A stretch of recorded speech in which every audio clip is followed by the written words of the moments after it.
Halo semuanya, pernah kepikiran nggak sih apa yang sebenarnya bikin kita sebagai manusia itu ngumpul? Nah, di sini kita bongkar rahasia di balik kekuatan-kekuatan tak kasat mata yang ngebentuk semua kelompok di hidup kita.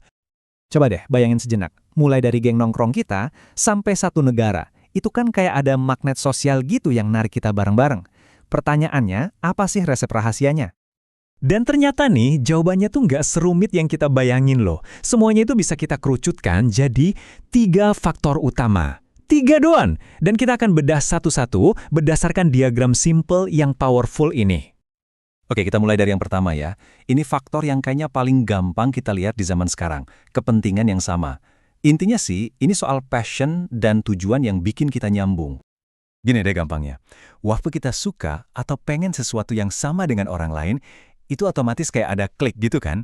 Nah, inilah yang bisa dibilang lem sosial super kuat yang ngikat kita. Contohnya, wah bejibun di sekitar kita.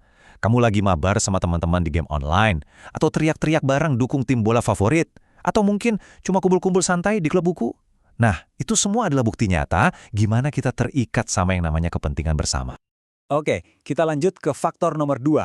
Yang ini mungkin ikatan sosial yang paling dasar, paling tua, dan paling fundamental, yaitu hubungan darah atau keturunan.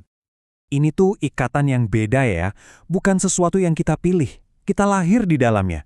Ini soal identitas kita, soal warisan, dan rasa memiliki yang akarnya udah dalam banget di sejarah kita.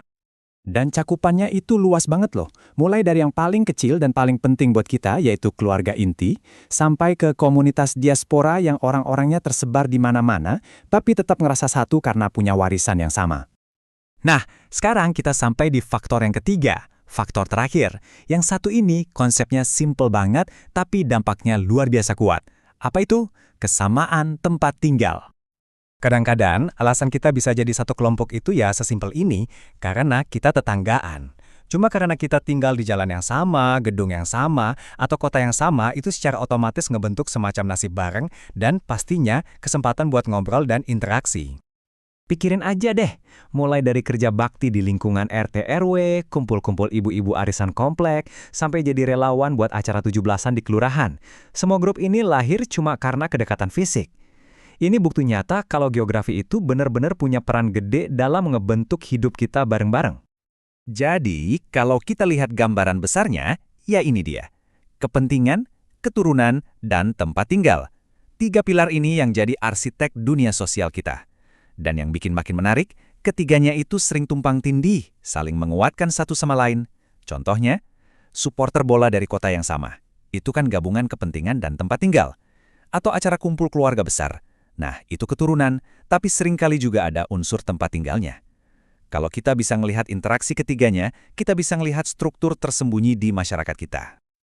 Oke, sebagai penutup, coba deh kita refleksi sedikit ke diri sendiri. Coba lihat hidupmu sekarang. Dari 3 hal tadi, hobi, keluarga, atau lingkungan, mana sih yang paling ngebentuk siapa kamu hari ini? Coba dipikirin deh, jawabannya mungkin bisa bikin kamu kaget sendiri.